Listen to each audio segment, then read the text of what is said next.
cMc Hugh versus Rob Stark, and oh, that's right. Oh, interesting. Wow, Rob Stark is running a crazy deck. Rohan is going to be really, really excited about this.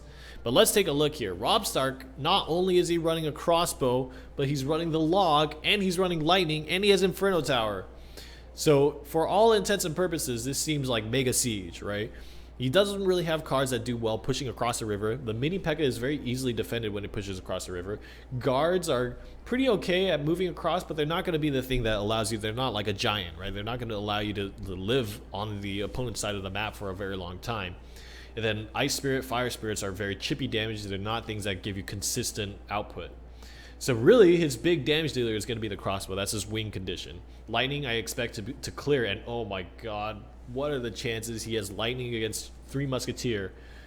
That's probably the nail in the coffin. I mean, 3 Musketeer versus lightning is just the easiest 3 elixir advantage you're ever going to get in your life. Lightning's AoE is so big, even if they try to split up their 3 Musketeer, you're almost always going to get all 3 of them. And if not, if there's a higher health than the 3 Musketeers, you're probably going to welcome that. It's not going to be a Lava Hound, it's not going to be a Giant. We know that from cMc Hugh's deck. So let's take a look. Very interesting decks matching up. I think Rumham, man, I wish he had waited a moment before he left, but let's take a look. We have the ever so popular 3 Musketeers here. The Musketeers are really, really great cards. Let's go ahead and put that for cMc Hugh's side. And for Rob Stark's side, we saw Woody playing crossbows, but his deck kind of got shut down last time. Let's see if Rob Stark can make it successful with this new alternate version of the Siege deck. Rumham, you came back just in time. Oh, perfect. Don't flip out, don't flip out, not flipping out. No flips. Don't flip out, but take a look at some of these decks. I won't flip out, I promise. Take a look. Whoa! Whoa! Whoa! Take a look at these decks. Wait, was this what Rob Stark was playing earlier? I mean, I guess we only watched one of his games. We didn't know that his Lightning, Inferno Tower, X-Bow, and the log. And then even on the other side, look at the other side. What the hell's happening to the meta? We thought we knew. Yeah, we thought we knew. We didn't know. All right, so we got, let's take a look. So we got 3 Musketeers, Minor, Barbs. I like that deck a lot. cMc Hugh, I expect to split a lot, you know. Yeah. Barb, triple Musketeer split. But also be able to use Minor to kind of go either way, right? You split your 3 Musketeers. Whichever way they don't defend, you go tank with the Minor in the other lane. Rob Stark. Wow, I'm really okay. So this is I'm excited, Rob Stark, that you're here because for so long we've only really had Woody as a dedicated Siege player, and I'd like to see more innovation to Mortarless, more innovation to Expo-less. You know, we think of there's 3-4 different ways to play Giant. There's 3-4 different ways to play, you know, Hog Rider and Minor and some of these other cards. So if Expo is one of these sneaky good cards that just needs more committed players to it, I'd love to see it. Yeah. So let's take a look. I'm excited to see how this. I'm glad we made the Expo thing. How great is that? Yeah. We made it just for Woody, but I'm glad we got some more use out of it. Yeah, I believe this is the one, right? Just making sure that's the first game. All right. In the Frozen Peak, Rob Stark. How appropriate. All right. King of the North. He's on the northern side too. Look at him. All right. Let's see. So what does that make cMc Hugh? Cersei? Cersei Hugh? Cersei? Yeah. Sir MC Hugh? Oh! Okay. Great lightning right there, by the way. So if you think about it this way, even given that you get a discount on Musketeers, 2 Musketeers is worth 6 of the 9 elixir. Yeah. So he got 6 elixir off the board and damage for free. Yeah. So the Musketeer gets a bunch of good shots. It did tag onto the mini P.E.K.K.A., so that's actually a pretty big counter push from cMc Hugh. He gets a lot of damage on the right side. Still, though, cMc Hugh, I don't even know if he's identified what it's going to kill him right now. I think I have no idea. Why would you ever presume Expo? Yeah. A million years, right? Like, yep. You could let me guess 20 win conditions of the opponent. I probably wouldn't hit Expo. Oh! So great use of the log right there. We found that kind of a good use for log. When they place something, you know it's going to come in and like hurt you kind of bad. Wow, and the Ice Spirit too. Oh my gosh. Okay, finally. So but look at how much he played, like his whole hand. Right. Had to cycle through a lot of stuff. I actually don't know who came out ahead on that one because Rob Stark did play another 5 elixir, right? The guards plus and the Ice Spirits of 6. It was about 12 there. But cMc Hugh certainly played a lot of cards of their own, right, to get that one off. I did like the log there, though, because a lot of times, like, you have Expo, you expect something to come up, but you don't know what to play, and log sort of both does damage and buys you a little bit of time. Oh, and another Expo, and this time, cMc Hugh has committed a lot of elixir to Triple Musketeer, but we know it's not going to get anywhere because there's lightning. He may not want to lightning the other two there. I think he wants to wait. Okay. Oh, wow. Oh, that's actually pretty good. Pretty effective, yeah. There. That was 6 elixir. So I wonder if Log is a card that's good at countering 3 Musketeers, because at the 2 Musketeer side, you just really need the Log to drastically cut down the amount of damage you're going to take. Ice Spirit barely stopped the Musketeer 1 step away from the tower. He lost 400 health for that. You're right. That's for sure. It's a game of inches. Every little square grid matters. That's lightning. Lightning? That's lightning. Doom, doom, doom. Oh, and the crossbow. Look at it. Oh, the log takes the princess out. Oh my God, you're just being slapped around right now, Cersei. Well, I mean, cMc Hugh. Got him. That's what I actually like about. It actually killed the tower. Wow. Rob Stark knows something. What I really liked that cMc Hugh immediately didn't like wallow in that loss. Immediately tried to push the other tower. It was stifled, but I think that's strategically the right thing to do. Yeah, absolutely. Log And against the Princess. log. Oh, and the Princess Barbies. Wow. Log. Not a bad Log's rolling. Yeah, it's rolling. It's That's rolling. why people are saying, "Oh, I'm really upset. I pulled the log. It's the worst card." It may or may not be. Yeah. But what you really need to do is test out a lot of different archetypes and figure out where does it fit. And exactly like you said, even if you innovate a ton, at one point Supercell might be like, buff. And then you're like, wow, great. Now I have this log. Wow. That was a fun game. That was awesome. I hope that was a fun game. Well, okay, so Rob Stark has won game 1. The downside is that we do not get to see that Expo deck again unless he wins the whole thing and moves into the it is eliminated. Semis. So we'll go into game 2 where he's got to switch to his other deck. Which looked a lot more normal. All right. Yeah, that's right. We remember the trifecta deck with the mini P.E.K.K.A. substitute. Yeah. All right, let's see. Let's see here. Trifecta. Let's put the Hog up there. Hog has been like really. I mean, this has come back with a vengeance. Is it Royal Giant's turn next? We haven't seen Royal Giant in like 2 months. Next week is it the Royal Giant innovation? Royal Giant log, buddy. I'm telling you. Oh God. Keep the barbs off your giant. That's the new thing. All right, let's throw the Inferno Tower here. Let's throw the Inferno Tower here just because we have it. Sure. We have it. Gotta show it off. Yep. All right. So I think the key here, really, the Inferno Tower stops Hogs dead in the water, but it's also going to be pretty good against those mini P.E.K.K.A.s, the Valkyrie, and the mini P.E.K.K.A. of cMc Hugh is also going to be good against Rob Stark's Hog. So I think Rob Stark's going to be really smart about using his poisons, because if he can catch, for example, Inferno Tower, Ice Wizard, and Guards in a poison, that's a great poison, right? That's a really good value that can help you push through damage. But I can see a lot of situations where a lot of these little individual pushes are just constantly countered. Yep, absolutely. I think for cMc Hugh, right, obviously, okay, so there's a few things that we can talk about here while we start the match about kind of deck picking in Conquest or double deck format, really. And cMc Hugh on the back foot, swapping his decks. Now, cMc Hugh didn't have to. He could have stayed. Good point. He could have stayed there. He could have stayed on his 3 Musketeers. This means that cMc Hugh identifies that this is kind of the deck that he would be more comfortable with. I don't know if he knows what Rob Stark is running, if he knows Rob Stark is running the 4-part trifecta thing. You might know. I think cMc Hugh's a really smart player. Yeah. Anyone who's in big guilds like that, you get used to scouting the field, watching the other games. Yeah. Seeing who else is what. He may have, for example, watched. Oh no, we're in the top 8 round, so you didn't have any earlier games to watch. Yeah. So the big thing too is, let's just think about the best case situation for Hugh. If he ends up beating Rob Stark with this particular deck, Rob Stark has to run Trifecta again, but this time cMc Hugh is going to be running Triple Musketeer. Now, so far, Poison is a big card that he'll use, but it's no Fireball, right? And it's not Lightning either. Actually, Poison decks are what 3 Musketeer decks prey on, right? Yeah. Yeah, Poison will kill 3 Musketeers eventually, but how many shots off do they get before then? That's a lot. Exactly. And the fact that it's split push, Poison only activates on one area. Right. Right? And that's part of the reason why they split it so much. Is that, oh no, Guards are not great against Valkyrie there. That must have just been like the best of what's around in terms of your options. I think it ended up working out, especially because the Ice Spirit was there.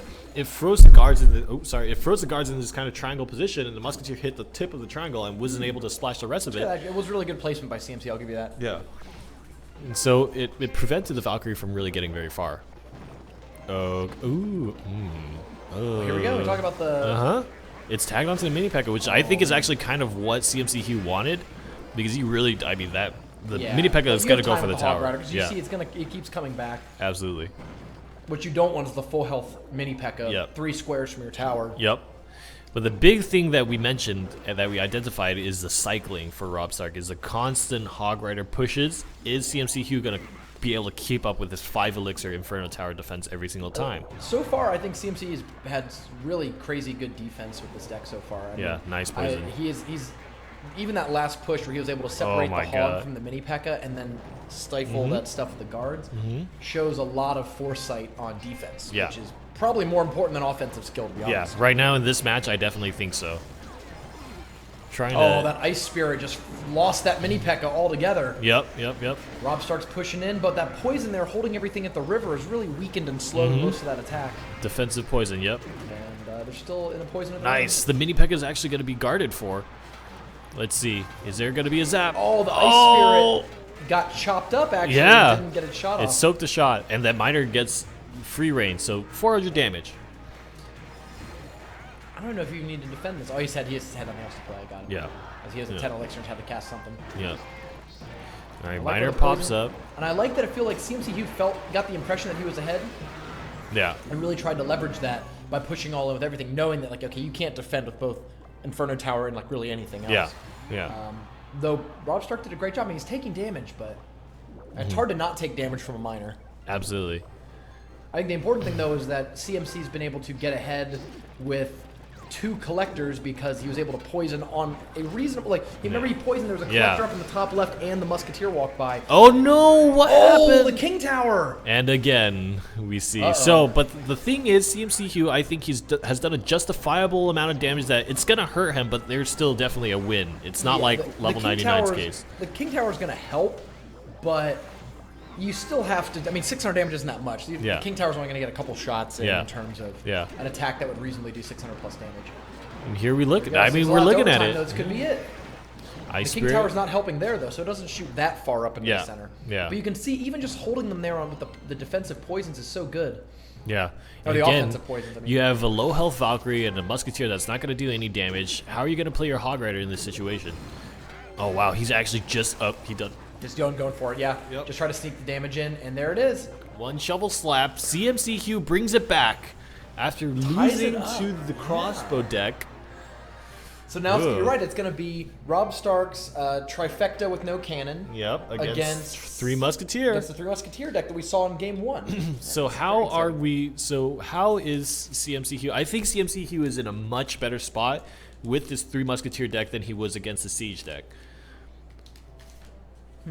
There is, what do you do? You know, Ice Spirit, Zap Ice Spirit, or Ice Spirit Valkyrie, or, you know, any combination of that is a really great card to use against 3 Musketeers. So if you think about it, right, 3 Musketeers is 9 elixir. If you use Zap, Ice Spirit, Valkyrie, even those 3 cards are still less elixir than the 3 Musketeers. Sure. Yeah, it's definitely, let's see. I think another thing that's going to hurt is that I always favor the Elixir Collector player because it allows Rob Stark to, you know, if you want to go, all right, 3 Musketeers behind my King Tower, I can go Elixir Collector, and by the time your stuff all comes across, I'll have gotten some of the Elixir back, and in a long-term status, I have this ability to not only force your miner where I think it's going to go, so you can never use it on offense, but it allows them to build up these Elixir advantages where eventually they can just start throwing extra hogs onto towers, and you may not have a way to deal with them. Yeah. Although cMc does have a lot of good answers to hog. I mean, mini P.E.K.K.A, Fire Spirits, and Barbs. And Ice Spirit. Just a lot of... I have to be honest, I don't really know how this interaction is going to play out. Oh, should probably switch the... Oh, yep. We've got on blue... I need to make... This week, I'm going to make Valkyrie and Guards. Yeah, definitely. Guards need to really need one of these featured cards. They're being played more than half these other ones. Let's take a look. Okay, so we already have it. Let's just do Collector, right? Because Collector is going to be a very key part for Rob Stark. And then let's get them 3 Musketeers up. Yep. 3 Musketeers. Too proud, too happy about these cards. All right. When are we going to get 7 Musketeers out? 7 Musketeers. Let's do it, Hugh. Let's do it. All right. Rob Stark. All right. So who's going to open? He's got the Elixir Collector in his opening hand, right? He's got what he wanted to open with. Now let's see if he can play it and then immediately defend it against what I presume to be an incoming miner. So he has to. So the good thing about that multi-card kind of like Zap, Ice Spirit, Valkyrie thing is against a split. You know that you have like, you can, for example, hold it back. Look at that great predictive miner. And the Valkyrie alone on the other side. Wow, the Fire Spirit though blew up the Ice Spirit. So an interesting interaction. Valkyrie into 3 of the Musketeers is really bad because the 3 Musketeers kill it really quick. Valkyrie into 2 Musketeers, the Valkyrie comes out on top. Yeah. Yep. So splitting can actually really hurt in that sense. That was something that the 3 Musketeers deck took a big advantage of last week, is that there wasn't, there's only the 1 trifecta deck, but there hasn't been a lot of trifecta in general in the top 8, and that the lack of Valkyrie, because Valkyrie's not seen in a lot of other archetypes, allows this to shine. So I wonder, cMc Hugh just noticed or just realized that Rob Stark played his poison. I wonder if this is the time before Double Elixir and Double Elixir Collector and all that stuff kicks in to try to play 3 Musketeers on one side and capitalize on the fact that poison is gone. You know what I mean? I think as long as there's Valkyrie, you can't still. Yeah, I mean, Valkyrie it's plus difficult. Zap is gonna Valkyrie plus a different card makes it very, very hard to justify. Yeah, you're adding 3 more Elixir onto your push. Okay, well, another 1 or 2. The miner tagged onto Rob Stark's Elixir Collector, so he's going to be going down to 0 Elixir Collectors really quick. But that Hog Rider makes a big appearance, and Zap plus Mini P.E.K.K.A. Oh my god, this is a big opening for Very Rob nice. Stark. That's a full health Musketeer behind it. Even with the Ice Spirit, it should come out and do a little bit of damage at the end. Yeah. Nice. Pretty great for Rob Stark there. Yeah. Pulled ahead in the game. Doesn't have an Elixir Collector out there. Unfortunately, it's like it wasn't able to do the damage while maintaining the Elixir Collector advantage. Yeah. Absolutely. Okay. They're both saying good game. Maybe it's just good game so far. Yes. The rules of the duel. Oh man, those commercials are great. I can't wait to see them on TV. What was your favorite of the official TV commercials? I liked the theme song because there was the most kind of like action to it, yeah, catchy. Yeah. I will say that I liked the trophy one because they were able to work in the crying emote into the. Oh yeah. Yeah, and they were collecting the tears. Oh, nice. Ice Spirit actually stops a lot. Not fighting any damage in there. Unfortunately, that Mini P.E.K.K.A. is like, yeah, it will eventually kill all those barbarians, but standing in front of the tower like that is... Right now, I think Rob Stark is happy with that outcome, though, because... I think Rob Stark's going to drop his Valkyrie, the most high value... Oh, no, it's going to lose! And he predicted it with the... that's why the Fire Spirits were there to kind of turn that trade around. Yeah, it's bad. This is really bad. He needed to commit Zap or Ice Spirit to that. Great Ice Spirit, though, to kind of retain it. But with only 9 seconds left... Oh, you got to defend this! Oh, no! Because the Zap now can come in and take it down. That's it. Zap takes the game with 1 second. Man! cMc Hugh steals game 3. About... I feel like if Rob Stark was a more refined tournament player, he would have navigated the way to win that game. I think this was not a case of checkmate. It was a case of Rob Stark dropping the win condition. cMc had that great play there where he purposely put the 2 Musketeers and the Princess together being like, he's going to Valkyrie this. And then right before the Valkyrie came out, drops the Fire Spirits that, just like you said, completely converted that from a good trade to a bad trade and ends up pulling ahead. That is awesome. Hey, you know what's a kind of a... we're going to